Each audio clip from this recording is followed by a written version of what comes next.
Am avut o singură sticlă, o singură dublă. Dacă nu-mi ieșea asta, nu-mi ieșea deloc. Am fost primul din România care a prezentat, primul din Europa de Est care a prezentat Ford F-150 Lightning și acum sunt primul din România care prezintă noul Ford F-150 Raptor. Când spun primul din România, mă refer primul care se importă oficial, că poate mai sunt câteva importate de către privați. Deci, Ford F-150 Raptor pe mașini cu Luci Popa, drumul spre 100.000 continuă, deci dacă îți place contentul, o abonare m-ar ajuta foarte mult. Asta e o mașină mare chiar și pentru mine. Știi că eu la cei 2,20 m ai mei, eu am probleme, mașinile mi sunt mici, știi? Dar asta chiar este imensă, este o bestie. Abia aștept să vă arăt cum poți să mergi cu ea. Gata, nu mai lungim, asta nu e reclamă la Pepsi. Huo Pepsi, mașini cu Luci Popa, începe.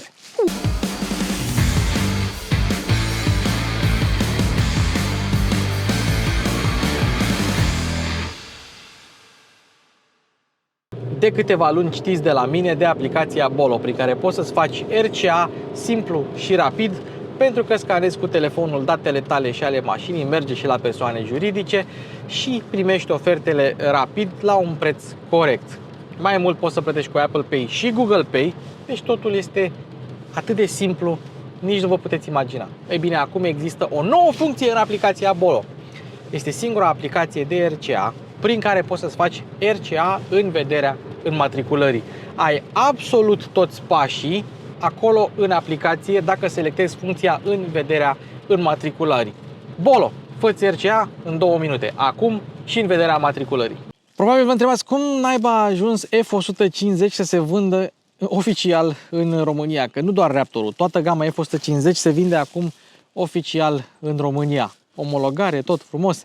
Este simplu, dealerul ProLeasing Motors a devenit unic importator și distribuitor de F-150 în România, cu ajutorul celor de la Hedin și cu un pic de sprijin din partea Ford România. Astfel, ai stoc de piese, garanție, service pentru toată familia de F-150. Deci chiar dacă aveți un model mai vechi de F-150, îl puteți servisa și aveți piese pentru el.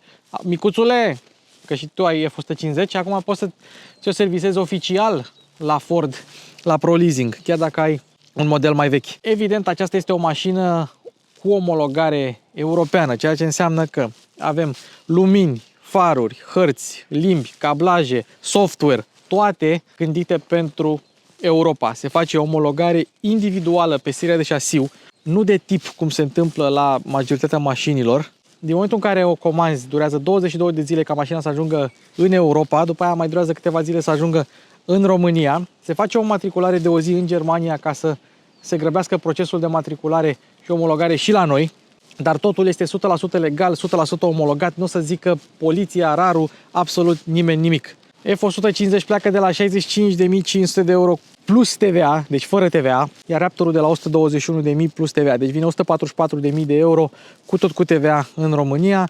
Din câte am înțeles, vin toate full, o să vedem ce au, ce n-au față de versiunea de America. Ford spune că cine își cumpără un Raptor are undeva între 45-55 de ani și este la a 3-a mașină, iar aceasta este a 3-a mașină a gospodăriei sau a familiei. Deci cam așa. Mașina este oficial disponibilă în România prin ProLeasing Motors Ploiești. Și dacă vreți să vă spun o statistică interesantă, mașina este atât de mare încât nu încape în showroom-ul de Ford. Și le mulțumim celor de la ProLeasing că m-au lăsat pe mine să fiu primul care testează F-150 Raptor în România. Asta se datorează faptului că voi mă urmăriți și că vă abonați. De asta contează abonarea. Cu cât se abonează mai mult, cu atât eu pot să fac mai multe chestii mișto. Deci ce este F-150? Este mașina cu care, sau F-Series în general, sau pick-up-ul Light Duty, este mașina cu care Statele Unite s-a reconstruit așa după al doilea război mondial. Așa cum la noi a fost Dacia, la alții a fost Fiat 500, la unii a fost Mini, la unii a fost Citroen 2CV, la americani a fost pick-up-ul. Pick-up-ul a fost mașina cu care au fost construite afaceri, clădiri, străzi, poduri și așa mai departe. F-150 este cea mai vândută mașină, punct, din Statele Unite ale Americii. A ajuns la a 14-a generație, este un pick-up light duty, să-i spunem așa. Peste ele există heavy duty, adică de la 250 în sus până la 750.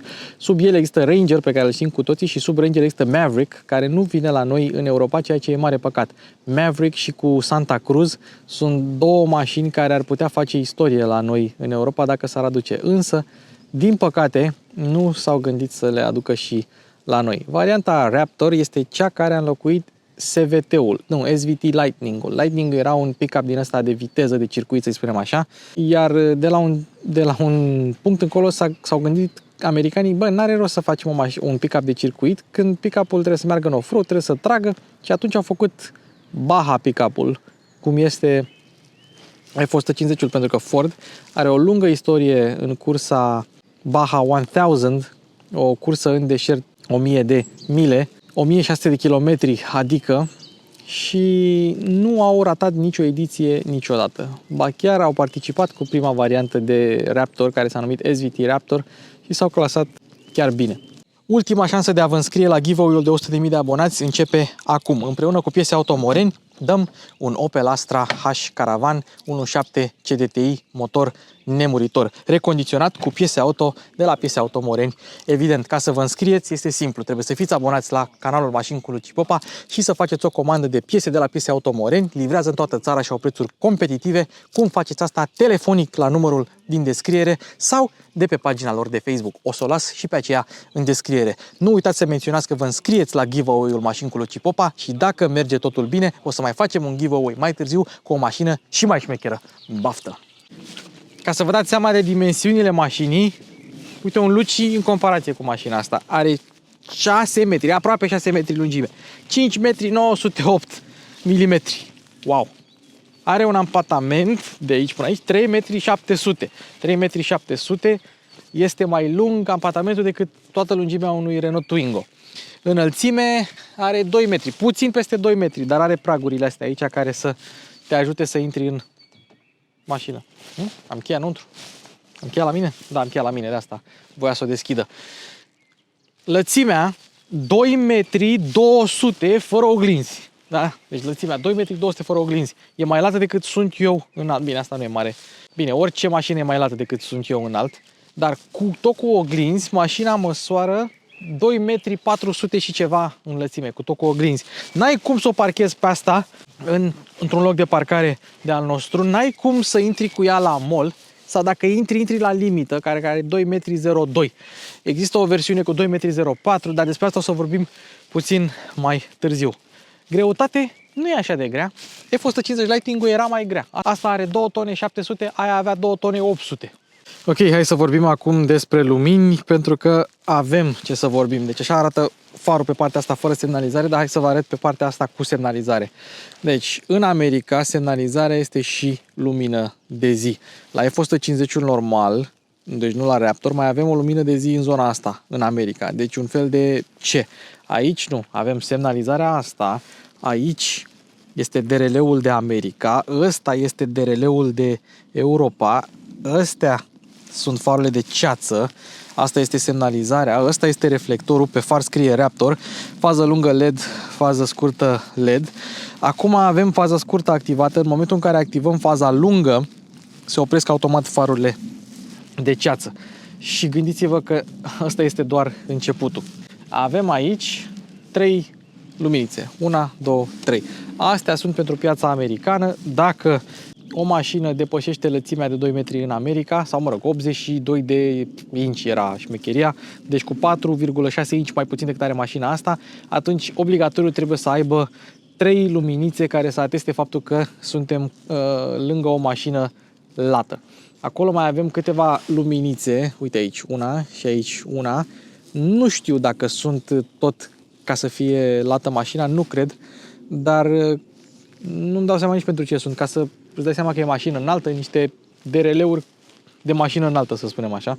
Pe lateral în față mai avem niște lumini de lățime, să le spunem așa. În oglindă, pe lângă semnalizările acestea, mai avem și niște flash-uri, se numesc side lights, le poți porni individual stânga-dreapta și sunt să îți ilumineze ce ai tu în stânga și probabil o să vă arăt și noaptea cum se vede cu ele, sau să-i dai flash-uri ăluia care te-a înjurat la semafor și îi dai flash-uri așa. ori pe stânga, ori pe dreapta. Continuăm cu luminile, lumini de lățime în spate, poziții, semnalizări, marșarier, totul este cu LED. Dar înainte să continuăm cu luminile, trebuie să vă mai arăt ceva. Pornește din cheie. Și așa sună evacuarea la rece, să-i spunem așa. O să o auzim mai târziu și cu valvele deschise, dar așa sună când o pornești. Mai avem aici niște lumini care, culmea, se aprind în momentul în care pornești proiectoarele de ceață pe spate, dar se sting după un timp. Și la fel aici mai avem luminița de la benă, dacă vrei să-ți lumineze ce ai în spate sau sub ușa benei dacă ea este deschisă. Deci avem luminițe peste tot. Ca să putem înțelege niște lucruri puțin mai târziu, trebuie să trecem acum la anvelope. Mașina asta vine cu BF Goodrich, Baja Champion All Terrain T-Auri. 315 pe 70 pe 17. Deci da, jantele sunt pe 17 inch, anvelopele sunt imense, sunt de 35 de inch. Ele pot fi 35 de inch. Fără beadlock-uri, cum le avem aici, cu beadlock-uri. Beadlock înseamnă că atunci când mergi în off-road și faci pană, anvelopa nu dejantează, rămâne pe jantă, și 37 de inch cu beadlock-uri. Raptorul acesta a fost primul light duty truck care venea de fabrică cu anvelope de 37 de inch. Pentru că evident puteai să pui 37 pe ceva mai heavy duty, dar aceasta a fost prima mașină, să-i spunem așa, care venea cu 37-uri. De ce contează acest lucru? Pentru că atât garda la sol, cât și garda la sol în spate la benă, cât și înălțimea mașinii, dar și unghiurile de atac, degajare și rampă, toate depind de mărimea anvelopei. Dacă ai anvelopele de 37 de inch, atunci mașina va fi puțin mai înaltă. Nu cred că în Europa, că în România, vin jantele de 37. Cred că avem doar jantele de 35 fără beadlock-uri. Și încă o chestie, nu cred că te va opri poliția să te întrebe: ai că anvelope de iarnă pădita mai Jeep, nu? Pe scurt, în ceea ce privește luminile, mai avem opțiunea de zone lighting. Fie că este mașina pornită sau oprită, avem aceste zone lights. Deci tot ce înseamnă DRL dispare și ai doar tot ceea ce iluminează cu adevărat, adică farurile, proiectoarele de ceață, luminile laterale, lumina de benă, lumina în benă, lumina de la cameră de aici și luminile de înmatriculare. Evacuarea este încinsă, vin după un drum de vreo 70 de kilometri, așa se aude evacuarea încinsă. Am vrut să punem testerul de vopsea pe capota lui F150. Stai, întâi îl punem aici, da, să vedem grosimea vopselei. 0,10 și aici 0,10.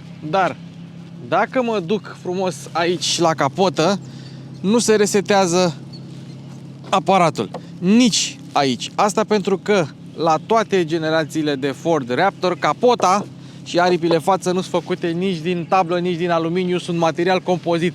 Fiind material compozit, nefiind metal, nu poți să citești grosimea vopselei. De ce sunt din material compozit? Pentru a fi mai ușoare. Pe acest gen de mașină, evident că nu găsim autoportantă, încă avem caroserie pe șasiu separat, body on frame. Ce înseamnă acest lucru? La Raptor înseamnă o gardă la sol de 30 de centimetri sau 33 de centimetri. Wow, dacă alegi jantele, anvelopele de 37 de inch.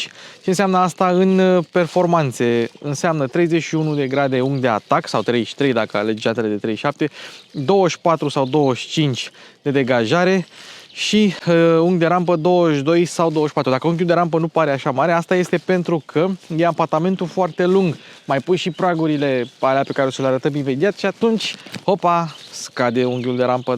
Dar acesta este un pick-up pentru deșert. Nu este un Bronco, nu este un Wrangler, nu este un Suzuki Jimny, nu. Ăsta este făcut să meargă cu viteză mare, nu cu viteză mică în deșert. Spre deosebire de niște mașini convenționale, bara este metalică, scutul este metalic, chiar și aici, și avem și cârligele de ancorare aici în față.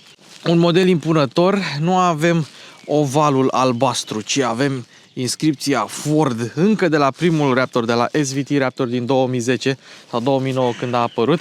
Grila este diferită și partea frontală este un pic diferită față de un F150 normal. Practic nu prea seamănă. Capota și ea decupată frumos, avem un Power Dome aici în față, dar are și rol funcțional, nu doar rol estetic, pentru că are acolo niște fante pentru aerisire. La Raptor R sau R, versiunea cu motor V8, power dome-ul este ceva mai măricel. Deși nu ai neapărat nevoie, la un pick-up este tradițională o antenuță din asta lunguiață așa, care e și destul de drăguță, trebuie să recunosc, e de mare efect. Nu avem diuzele de spălare parbriz integrate în ștergătoare și spre deosebire de alte modele Ford nu avem nici parbriz încălzit. Nu știu cât de bine se vede inscripția acolo, avem parbriz Soundscreen. Soundscreen este o marcă înregistrată a celor de la Ford, este parbrizul acustic și laminat care anulează zgomotul de vânt, de rulaj și alte zgomote exterioare, astfel încât mașina să fie ceva mai silențioasă la interior. Aceeași tehnologie o găsim și la geamuri, nu doar la parbriz. Soundscreen-urile se pun pe modelele Ford și Lincoln ceva mai scumpicele, așa. Apropo de antifonare, mașina are ceva antifonare pe la aripi aici. Mi-a scos pe decibelmetru un scor de 61 de decibeli. Un scor care este destul de decent pentru o astfel de mașină, mai ales la cum muruie evacuarea. Dar principalul motiv pentru care în interior este atât de silențios, pe lângă antifonarea de acolo, pe lângă parbrizul, soundscreen, pe lângă geamurile laminate, este faptul că ești foarte departe de asfalt și atunci zgomotul la rulaj nu este atât de pregnant în interior. Într-adevăr, la viteze mari vei simți zgomot de vânt, dar la viteze mici, adică la 80 de km la oră pe traseul meu de test, a scos 61 de decibeli, la nivel de SUV compact normal. Asta e camera frontală cu spălător, o să le trecem pe toate în revistă, dar vreau să facem acum testul de camere, pentru că am un nou test, se numește testul hip-hop anii 90. Stil mafiot, la fel ca 98. Fetele se freacă pe hip-hop, în club e 2002.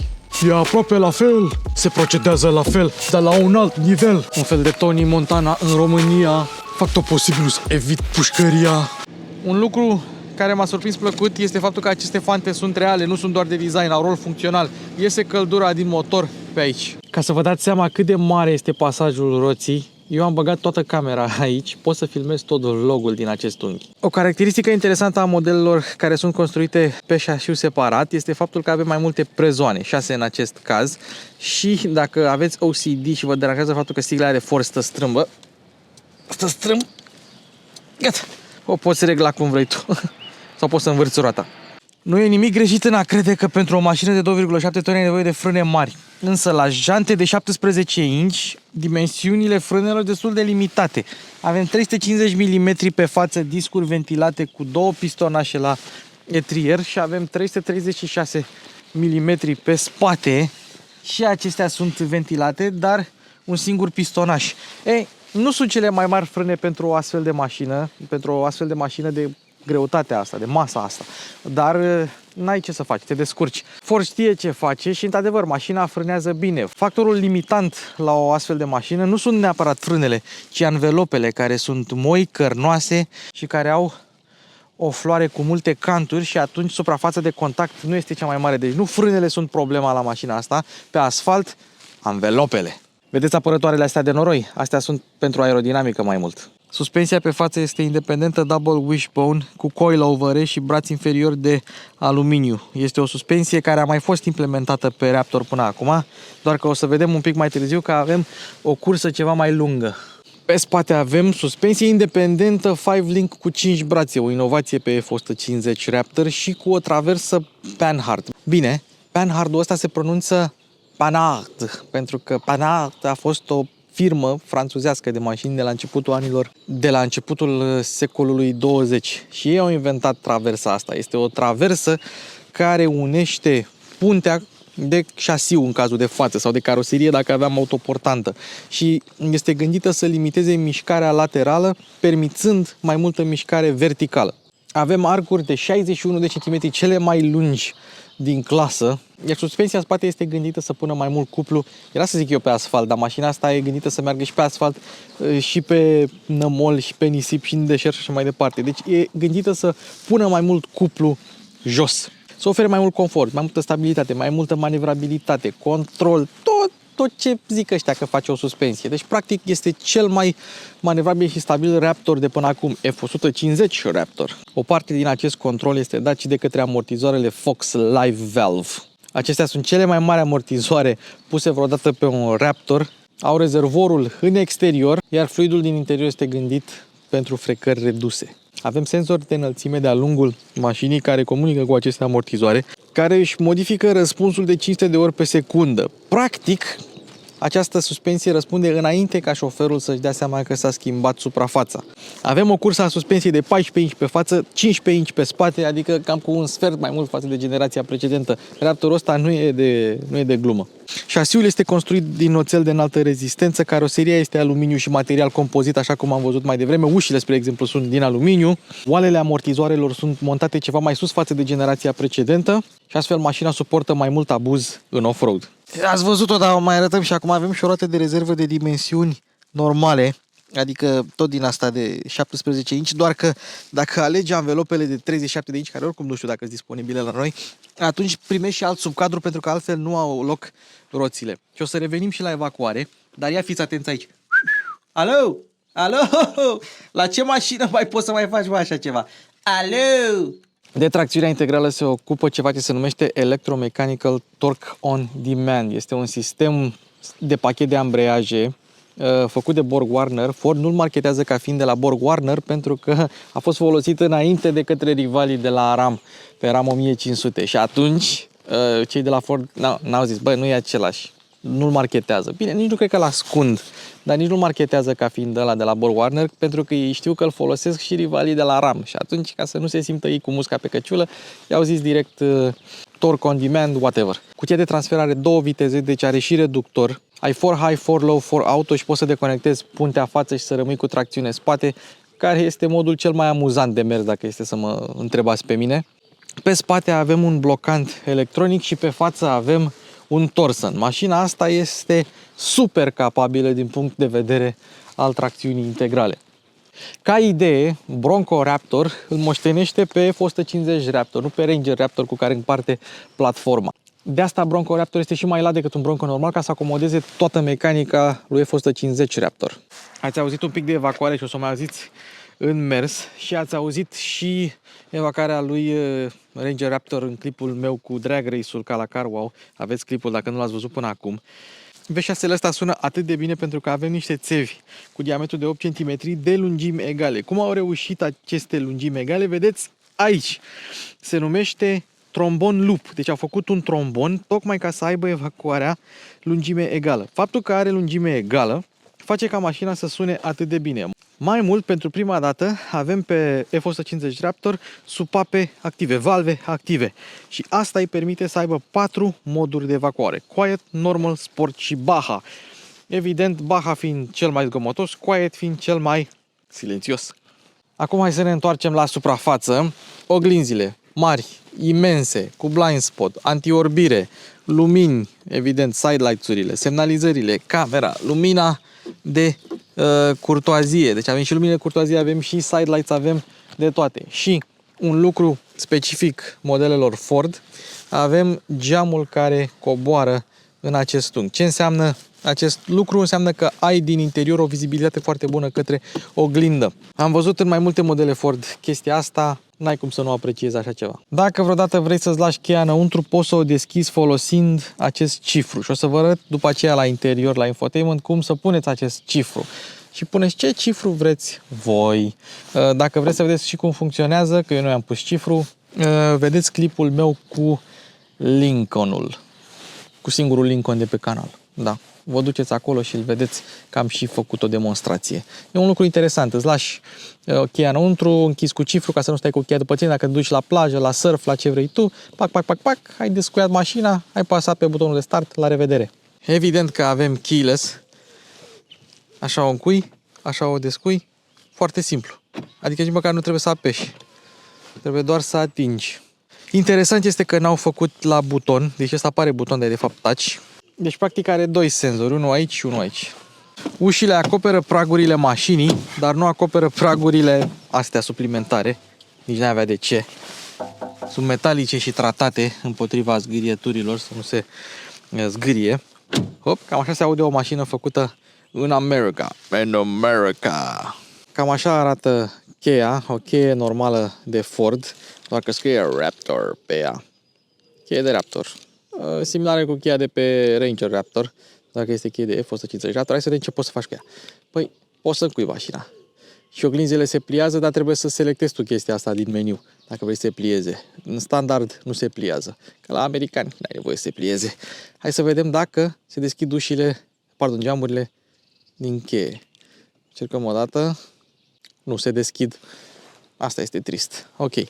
Dacă o încui și apeși de 2 ori, pornește. Haha. Bun. Dacă apeși de 2 ori pe portbagaj e mult spus, pe benă, că și inscripția e o benă, se deschide. Și evident ăsta e butonul de panică. Dacă te panichezi, nu știu, sare cineva pe tine, pac, panică și mașina începe să claxoneze. Dacă vrei să închizi bena, apeși de 2 ori. Dacă vrei să oprești motorul, apeși de 2 ori. De fapt, trebuie să apeși o dată pe ăsta nu de 2 ori, ca să oprești motorul. Și cam atât. Interesant este că geamurile coboară de tot. Avem geamuri simple pe spate și nu avem impuls, pentru că F-150 există și în variantă single cab. Ăsta e super crew, adică un crew cab mai mare și nu avem protecție la geam pentru că nu avem impuls.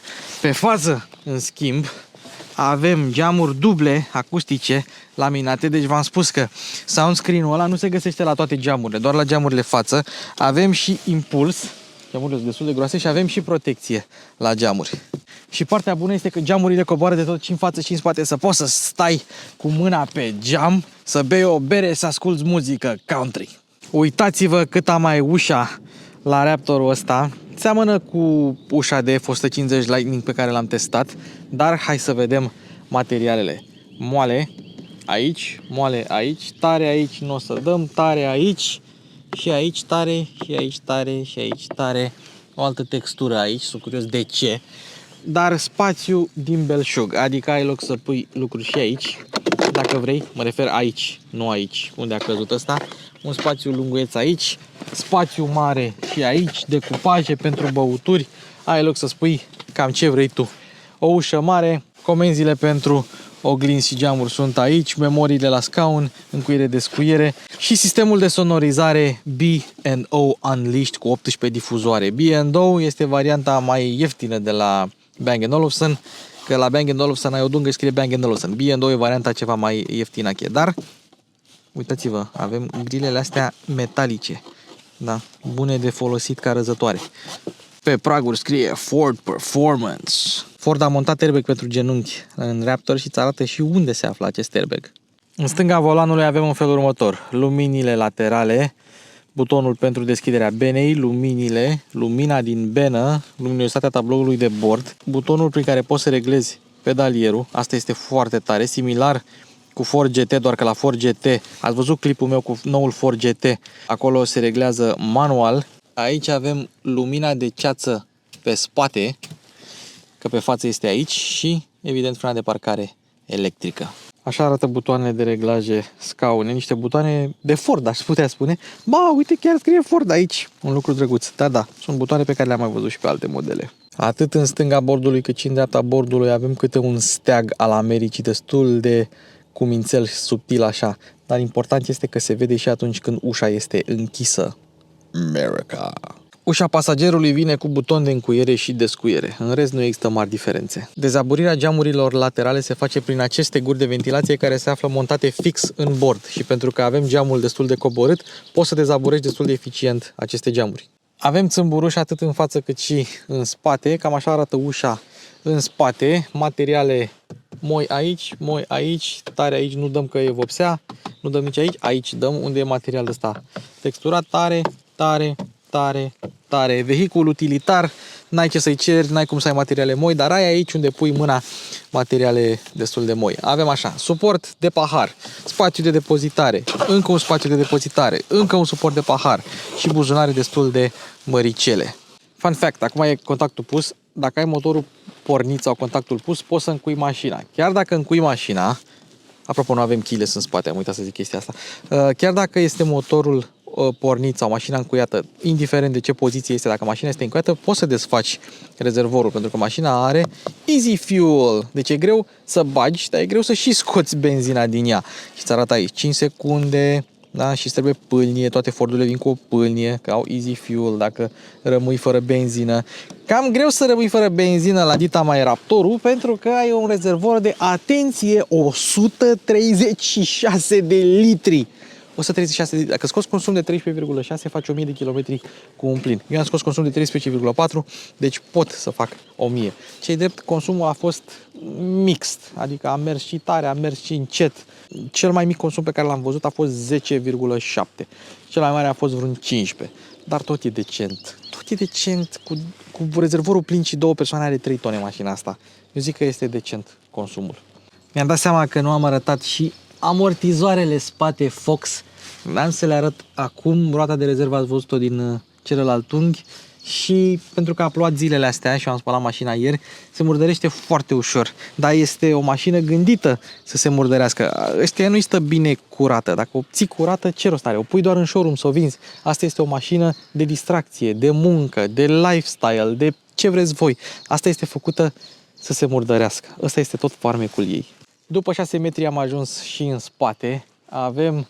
De fapt, nu avem ovalul albastru, tot Ford scrie și pe spate. În stilul modelelor F-Series de generație mai veche, avem placa asta neagră, care e plastic, nu e altceva. F-150 Raptor. Și la unele modele mai scrie și Raptor pe lateral. Văd că pe ăsta nu scrie. Avem acele abțibuild-uri și dacă ai Raptor R și ții mașina roșie, scrie pe partea asta scrie Aptor și pe partea asta scrie Raptor, pentru că nu, invers. Aptor și Raptor, pentru că roșul este aceeași nuanță cu culoarea mașinii. Și una din culori, posibil să fie asta, posibil să nu fie, se numește LED Foot. Ce înseamnă LED Foot? Înseamnă picior de plumb, adică talpă grea. Deci una din nuanțe se numește talpă grea. Cât de mișto e chestia asta? Bun. Avem pragul pe care te urci, senzorii de parcare, camerele le-ați văzut, lumina am arătat-o. Avem dita mai țevile, deci ele au 8 cm în diametru, dar astea sunt tipsurile care sunt mai late și încă sunt călduțe. Cărligele de remorcare, de fapt astea sunt de tractare, ăsta este, de fapt nu, ăsta este de remorcare, ăsta este de tractare și roata de rezervă. Iar aici cred că se află priza pentru remorca de America, pentru că avem priza pentru remorca de Europa aici. Deci le avem pe amândouă dacă ne trebuie. Hai să vedem bena. Happy nation, living in a happy nation. Și asta a fost. Evident, dacă vrei să o încui la loc. Sau dacă, nu știu, nu găsești cheia, poți să bagi mâna pe aici, dar e cam greu. Trebuie să știi unde e. Nu e nicio problemă, pentru că poți să folosești cheia după aceea. Dacă vrei să o ridici manual, poți. Doar că vine motorașul și îți preia funcția apoi. Hai să vedem cum se intră în bena. Deci, coboară bena. Aparent, asta ar însemna 94 de centimetri, cam așa. Deci cam la 94 de centimetri coboară bena. Apăsăm aici. Ok. Mergea mai mult? Nu, ăsta e. Și ce faci, mă? Te urci așa? Direct? Da, mă, așa te urci. Ok. Și ăsta îl scoți așa, exact ca la F-150 Lightning. Și, na, așa te-ai urcat în benă. Desfăcătorul de sticle l-ați văzut la începutul clipului, pe o parte și pe cealaltă, dar n-ați văzut rigla. Avem riglă în centimetri sau riglă în inci. Aici probabil ca să măsurați diverse chestii, da, 100 de centimetri, 1 metru și 48 inches. 48 inches, asta vine cam 1 metru și ceva. E clar că vine cam 1 metru și ceva, din moment ce 1 metru e mai puțin decât atât. Ford, suport de pahar aici și probabil aici un spațiu de depozitare pentru mici obiecte precum pixuri sau alte chestii.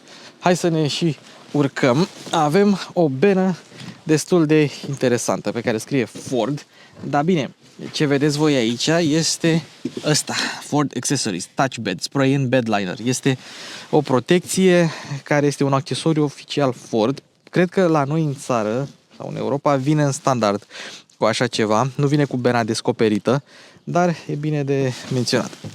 Aici avem puncte de ancorare, mai avem și aici tot felul de astfel de puncte, lumini dacă avem nevoie și aici avem, ia uitați, o priză de 120 de volți, 400 de W, adică ei spun, ok, opțional era disponibilă aia de 2 kW, am înțeles, asta standard vine cu 400 de W. Hibrid, că există și o versiune hibridă, dar la noi aparent nu vine încă. Pe această versiune hibridă poți să te duci în 4 kW și în Ford F-150 Lightning poți să te duci până la 9 kW, dar aici avem 400 de W. O benă care are o capacitate de 1,5 metri cubi și o sarcină de 630 de kg.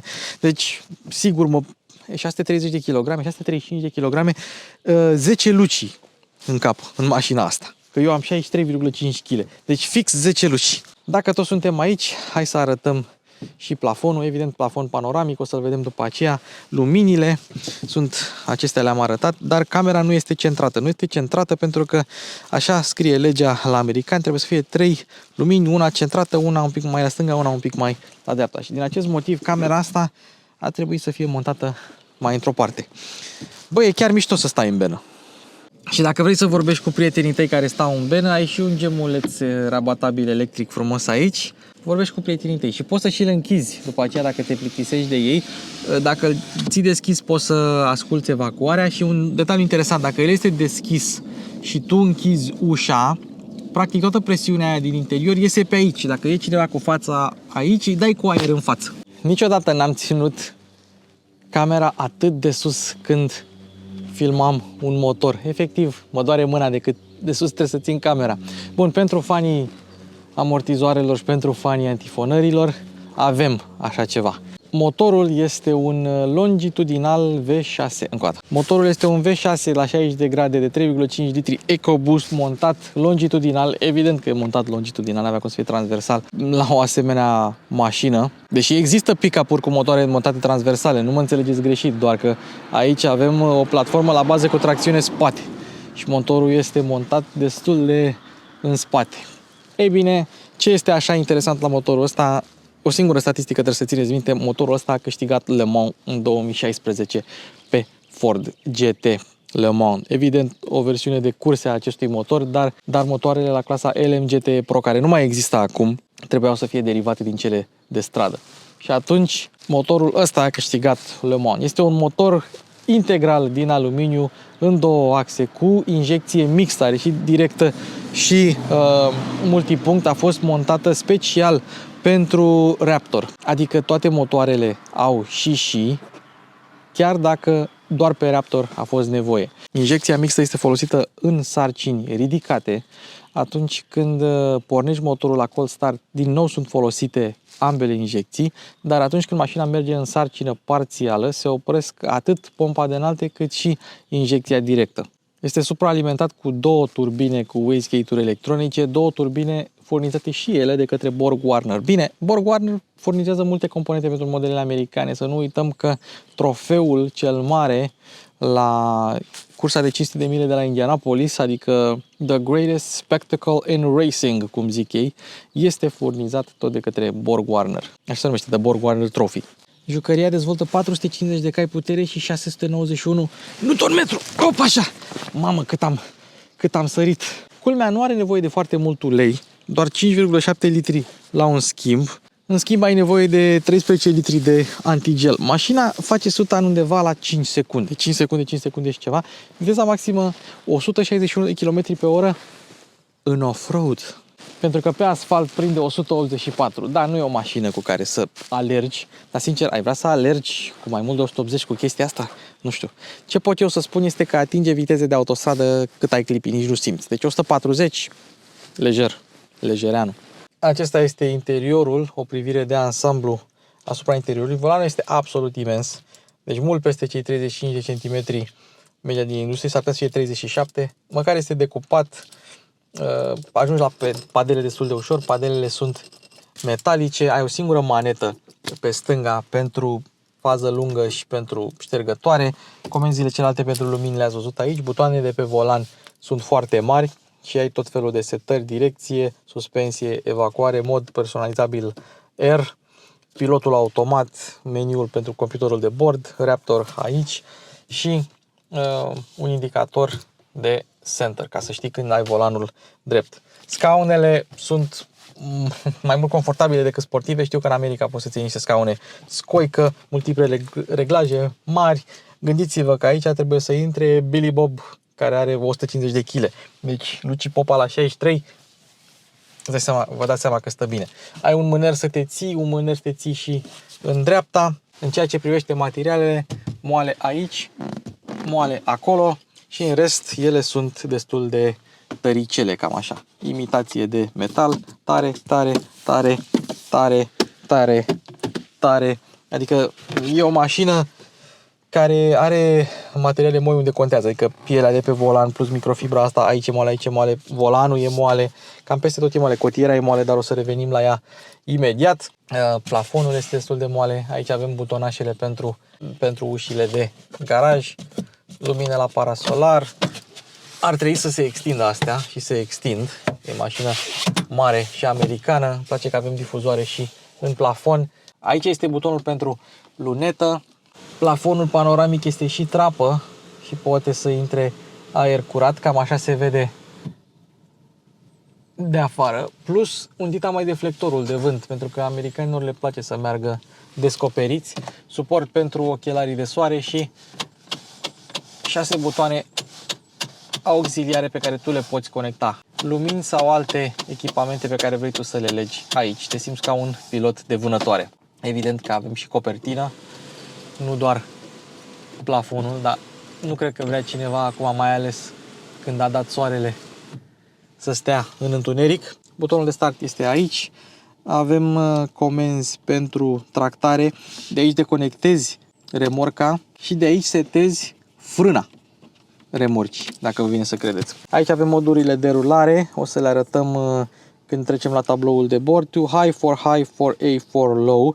Sunt pentru sistemul de tracțiune integrală și dacă apeși odată aici, blochezi diferențialul spate electronic. Îmi place că avem comenzi fizice pentru climatizare, scaune încălzite, scaune ventilate, dar nu am găsit volan încălzit. Îmi place că circularea este un pick-up. Setările pentru egalizator niciodată nu le-am văzut fizice, le-am mai văzut tot la Ford. Priză de 12, priză de 120 de volți și o să arătăm și restul consolei imediat. Scoatem telefonul de aici, pliem masa, desfacem schimbătorul. Dacă pornim motorul și o trecem în drive și după aceea oprim motorul, ca la BMW, se oprește totul și revine schimbătorul la loc. Îl încuiem la loc. Aici avem un spațiu pentru Nelu Ciocănelu, 2 suporturi de pahare cu bază cauciucată. Cotiera este imensă și avem și tăvița asta cu bază cauciucată aici, deci efectiv eu am loc să mă bag cu picioarele acolo, fără glumă. Nu am încercat, dar sunt sigur că am. 2 suporturi de pahare aici pentru oamenii din spate. Și aici avem, hop, așa, wireless charger, USB-A, USB-C. Poți să te conectezi la CarPlay și wireless dacă vrei, dar și prin USB-A și prin USB-C. Ai toate opțiunile. Al doilea torpedou cu bază cauciucată aici. Primul torpedou care nu este capitonat, culmea, și nu este nici cel mai încăpător, dar acolo în dreapta mai are un buzunar în plus. E foarte ușor, interesant. Oglinda are o ramă destul de groasă și cred că este momentul să trecem la tabloul de bord. Încă o dată, nu. Și mai avem aici spații de depozitare atât în stânga cât și în dreapta. Mașina asta nu duce lipsă la capitolul spații de depozitare. Aici avem butonul pentru camere. Când am făcut eu videoclipul hip-hop, aici am umblat. Sistemul de parcare automată, avariile, ESP off și acesta nu este Hill Descent Control, deși culmea, Raptor a fost primul Ford cu Hill Descent Control. Nu, ăsta este, am uitat cum se numește, cum este denumirea comercială, este pilot automat pentru off-road. Deci pilotul automat pentru off-road. Și mai avem aici un spațiu de depozitare pentru telefon, să stea la soare vara și să-ți fiarbă. Acesta este tabloul de bord cu diverse informații, seatbelts, driver assistance, și poți să-l configurezi. Adică te poți duce aici, My View, Trip Computer, Raptor Info. Asta e foarte mișto, pentru că Raptor Status, ia să vedem. Normal, că suntem pe modul normal, temperaturi, engine oil pressure, transmission temperature, tot, voltaj la baterie, presiunea în anvelope, Off-road. Avem unghiul direcției, ruliu ștangaj, power distribution, engine information, engine hours, idle hours. Deci mașina a stat 13 ore la relanti. Oil life 95%. Îmi place că ai și ore. Și la mașini americane mai ai și chestia asta. Apoi towing, dacă vrei să tractezi setări, dacă vrei să intri în setări, gauges, border crossing. Asta e tare să spună când treci granița. Trip computer și My View, dacă vrei tu să îți configurezi tabloul de bord. Și dacă vrei poți configura chiar cele 4 informații de mai sus, adică apa, ulei, cutie de viteze și range. Știu că 2 dintre ele pot fi customizate, nu toate. Evident, poți să treci prin modurile de rulare. Hai să trecem acum. Normal, Off-road și ți-o trece în 4 high. Ok. Baja. Așa, for low, shift into neutral. Că altfel nu merge, ca să îți și arate. Da. ESC off in 4 low. Pentru că în acest mod, adică rock crawl, trebuie să fii în 4 low. Și după aia, dacă mergem în direcția opusă, normal, sport, tow haul și slippery. Și îmi place grafica. Îmi place mult grafica. Hai să ne întoarcem la normal și să o lăsăm așa momentan. Poți să schimbi suspensia, poți să schimbi direcția, dar hai să vă arăt ce se întâmplă dacă vrei să schimbi. Poți să schimbi, evident, suspensia, direcția separat, dar poți să vă arăt ce se întâmplă când schimbi evacuarea. Suntem pe normal acum. O trecem era pe quiet, acum suntem pe normal. Acum suntem pe sport. Acum suntem pe Baja. Avem trapa deschisă. Ia, fiți atenți aici.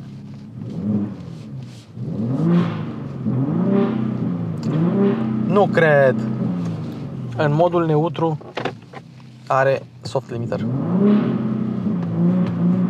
Aia trebuie să mergem cu ea. Am mai prezentat Ford Sync 4, nu o să intrăm în prea multe detalii pentru că avem Ranger Raptor, avem Ford F-150 Lightning, avem Bronco, avem o grămadă de clipuri în care am prezentat acest sistem. Hai să vedem, avem CarPlay pe care îl poți pune aproape full screen, poți să-l faci widescreen dacă vrei, merge foarte bine, nu am ce să-i reproșez, toată lumea va merge pe CarPlay. Ce este interesant, avem comenzi fizice pentru climatizare, ceea ce înseamnă că nu ai meniu separat de climatizare, ai doar niște informații suplimentare aici. De exemplu, dacă opresc climatizarea, dispare temperatura. Audio, CarPlay, nav, Driver Assistance și aici avem toate sistemele de asistență, Cruise Control, Speed Limit Assist, toate sistemele de asistență le vedeți frumos aici. Aplicații, Apple CarPlay, Android Auto, Mobile Apps, whatever. Setări, Phone List Navigation ne interesează, Vehicles, câteva chestii interesante, jumătate de oră de relanti, Rear Occupant Alert ca să vezi dacă ai oameni în spate, să nu îi uiți, da? My Key, să customizezi cheia pentru un angajat sau pentru un adolescent, Quiet Start dacă nu vrei să uruie la call start, nu înțeleg ce n-ai vrea asta, mai ales când o pornești din cheie dimineața, îți place să auzi motorul, cu lumini ambientale, da? Brightness la lumini ambientale, locks, mirrors și așa mai departe. Door keypad, uite aici, că am zis că vă arăt. De aici setezi cifrul. Sync 4 merge mult mai bine decât Sync 3. Aici ai un split screen cu diverse informații. Nu mi se par foarte utile că le ai și în tabloul de bord. Dar îmi place că aici aveți mereu ce se întâmplă în benă. Ai camera de benă tot timpul. Apropo de camere, am mai arătat meniul ăsta. Vreau doar să mai arăt câteva unghiuri în plus. De exemplu ăsta, da, care îți spune unde mergi în față. Asta e pentru off-road. Ai și sistem care îți frânează automat la parcare, tot felul de... Și aici este o cameră strict pentru trailer. Deci aici se conectează camera trailerului. De asta nu vezi nimic, că nu ai niciun feed. Că trebuie prin mufa aia de v-am arătat, o să conectezi camera sau se conectează automat și camera. Dacă te duci la sound, nu merge să selectezi egalizatorul pentru că n-ai muzică, n-avem muzică. Și atunci nu poți să selectezi egalizatorul, dar arată ca la orice alt Ford. Și setări generale, și vreau să vă arăt ceva interesant, nu are română. Și de aici selectezi mai bine informațiile pe care vrei să le auzi. Ia să vedem, dacă mergem la audio, ce apare? Ar trebui să-ți apară nimic. Audio on și după ce dai audio on poți să te duci la egalizator. tone settings frumos. Bun, acesta este sistemul de infotainment. Evident, ai navigația mașinii, nu trebuie Apple CarPlay, Android Auto. Sistemul de sonorizare se aude mai mult decât decent, un B&O cu 18 difuzoare. Hai să mergem și în spate. În spate avem așa, banchetă rabatabilă ISOFIX. Ok, deci bancheta este rabatabilă, nu o mai arăt. E simplu și aici dacă tragi, poți să ridici scaunul, să-l rabatezi invers. Și aici ai invertorul și mai ai ceva spațiu pe sub, dacă ai nevoie de așa ceva. Apoi, scaune încălzite, priză de 12V, aici avem USB-A, USB-C, priză de 120 de W, spațiu cât cuprinde, plase în față și sunt niște plase destul de moi. Avem cârlige imense, poți să pui mai multe geci pe același cârlig. Este o banchetă spate luminoasă, aerisită, îmi place. Suporturi de pahare avem, normal că avem și evident că dacă rabatezi bancheta nu se duce nicăieri. Bun, hai să vă arăt cum plecăm cel mai bine de pe loc cu asemenea mașină. For Auto, mod Sport, ESP Off și cam atât. Talpă frână, talpă accelerație, dă-i!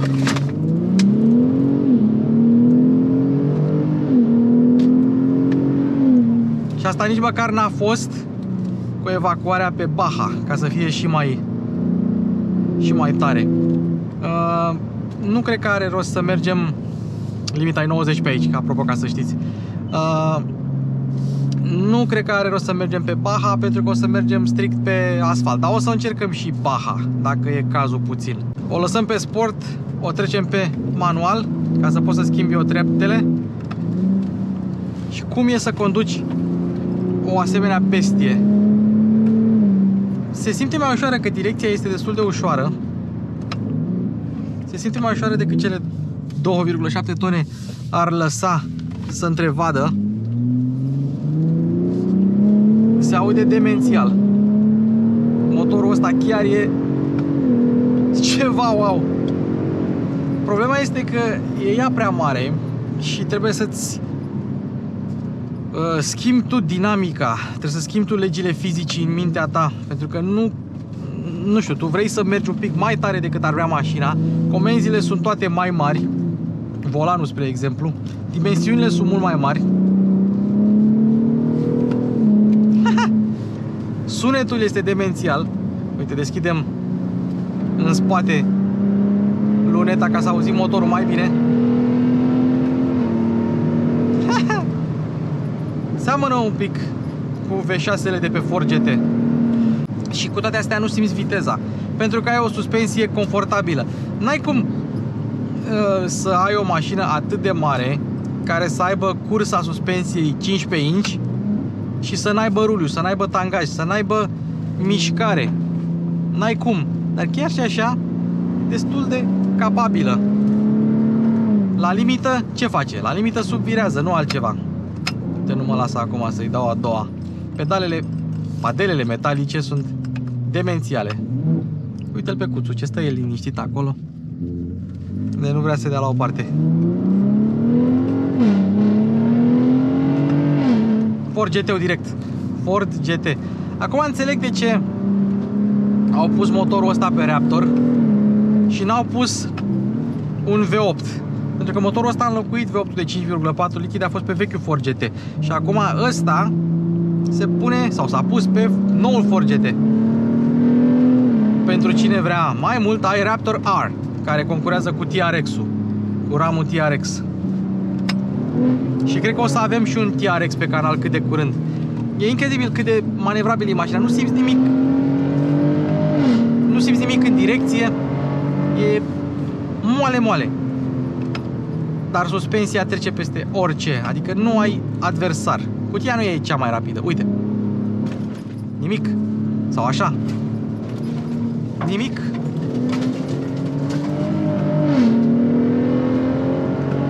Este o mașină gândită să fie indestructibilă, nemuritoare și distractivă. Dacă ar avea volanul un pic mai mic, că mă cam chinui cu el un pic așa.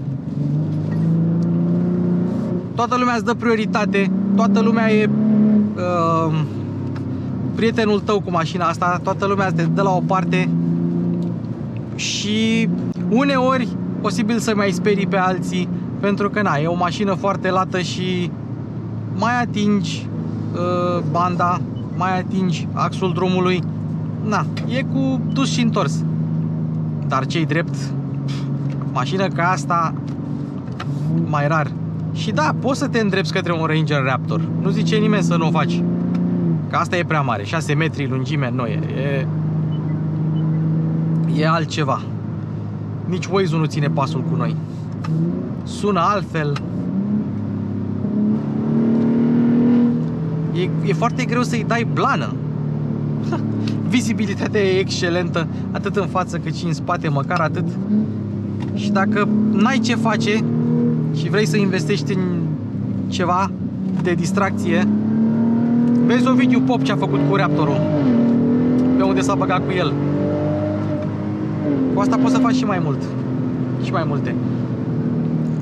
Livrează puterea atât de lean, nu te bruschează niciodată. Schimbările de treaptă sunt line.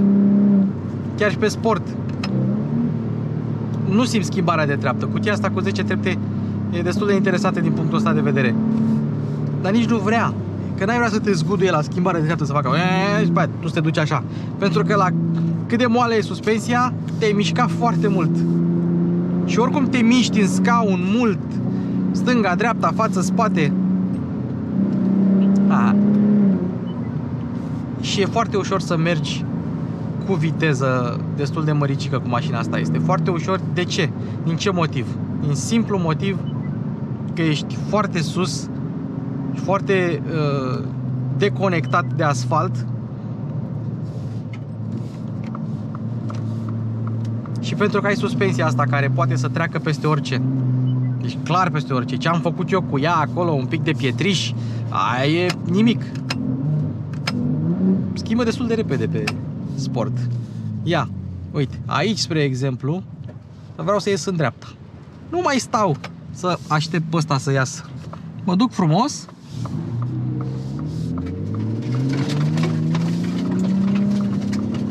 Și am plecat. Da, ok. Acum trebuie să închid asta ca să nu cumva să dau cu nămol sau cu apă în interiorul mașinii. Dar nu cred că ajunge atât de mult. Și după aia merg lejer. Pentru asta este mașina. Să te simți bine, să te distrezi, să, nu știu, să te bucuri de viață. Îți lasă un zâmbet pe față și asta contează cel mai mult. Și acum, hai să o trecem pe drive, o trecem pe normal și să-i punem pilotul, care merge ca la orice Ford. Este un pilot adaptiv cu menținere de bandă, păstrează distanța foarte bine, ține și banda foarte bine, virează, nu am probleme de genul ăsta. Acum s-a activat. Singura chestie, fiind o mașină foarte lată, dacă ai un autobuz sau un camion pe cealaltă bandă, s-ar putea să încetinească sperindu-se de faptul că e mașina prea lată, tu ești lat și atunci asta este. Este un volan rezistiv, nu capacitiv, ceea ce înseamnă că din când în când trebuie să mai dai un brânci sau o contrapresiune la volan dacă vrei să meargă pilotul bine. În rest n-ai nicio problemă. Iar atunci când se dezactivează, resume control, la revedere. Adică nu-ți mai ține distanța, face ping-pong. Uite, și acum frânează ca să te trezească. Deci mi-a dat 2 șuturi. Trezește-te, bă, Lucică! Și cam ăsta este episodul nostru cu Ford F-150 Raptor. Apropo, la fiecare schimbare de mod de rulare, dacă vrei să treci evacuarea să fie mai gălăgioasă, trebuie să o faci tu singur. Să o faci tu singur. Pe modul normal schimbă mai lent, ce-i drept. Deci doar pe sport și pe Baja schimbă ca lumea.